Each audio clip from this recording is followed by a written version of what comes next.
Hi guys, I hope you are following up with me. I hope I'm interesting. I hope this interests you. If not, if you think I'm boring, just please send me a message. Don't write a review. Just send me a message that will tell me, okay, you are boring here or you are exciting or whatever. So now we want to add this border and it's pretty nice and pretty easy. How are we going to do that? First of all, we want to duplicate this layer. If I duplicate it now, I have an exact layer. But if I change this layer to add my displacement map, then it will also change on surface 2. So what I will do, I will come to surface 2 here and also duplicate this one. So now I have a brand new composition here. I can take it, come to surface 3, take my composition, press the Alt key, and then drop it in. So I have a brand new composition here. I'll just double click on the comp and take my Venus map here, delete it, and create just a solid. I will come layer, new, and solid. This solid yellow will do. That's pretty nice here. And we make our solid. If I come back to the globe, you will be surprised that the solid has taken all the effects, the sphere effect and the radial effect. And that's pretty nice. If you want to keep the radial, that's fine with me. It's very beautiful. Okay, let's put off the radial for now so we can work neatly. We are going to cancel or hide the top layers. And we're going to go to effects and preset and look for displacement. And we want to use the turbulent displacement. Take it, drag it, and drop it on the surface here. Cool.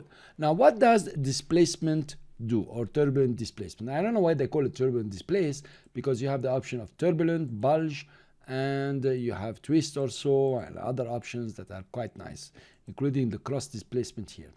Let's look at turbulent. And we have an amount here. If we decrease that amount, you notice the turbulence is decreased. That's one, until it becomes negative also. And you can increase it and you have a lot of displacement and a lot of turbulence. It's pretty nice and pretty useful. Also, let's put this, for example, at 20. Okay, that's enough. And look at the size. You can decide where you want the displacement. You can decide how far the displacement is going to go from the borders. And if you say very small ones, it's gonna start, just a bit from the border. If you say very large quantities, it's going towards the center and so on. It's really moving the center now. Let's put this one at 4, for example. That's quite good. You can see it over here. And let's give it a higher amount. So it's displacing a lot on the border. So you notice this is the amount of displacement. This is the displacement from the border. So you have 2 pixels from here.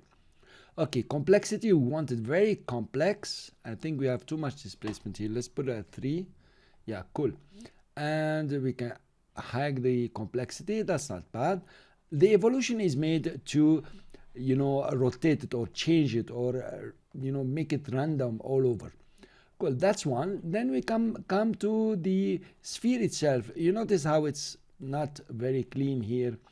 We wanted to add the lights so it covers all of it. That's quite good now. If you add the CC radial, you have something very beautiful. That also you can keep and use and change the way you want if you like. Okay, that's quite cool like this. Cool. Now we have the turbulent displacement in place. Let's put on the other 2 layers. Of course, nothing is showing because this layer has the same radius than the top layers. We need to increase this radius here. I will come to the surface 3, open the FX, open CC sphere, go to radius. Where is radius? Over here, and simply add a few pixels. I will add 20 here. You can add 40, 50, 5, whatever you like. And if you click out, you notice that it's appearing. Now let's work on the evolution. So it's moving around. We keyframe the evolution in the beginning and we go to the end, for example, and we add, let's say 5, 6, whatever you like. More you add, more is gonna take time from your rendering. And I will come to the beginning, go to preview, and let's run a preview. So now you notice how it's really cool and doing it right. I will zoom in to show you just on the borders what is happening. Here you are. You notice like fire is coming out and so on. Of course, there is a billion trick that you can play here, and it's really amazing what you can do. Fine, this is done.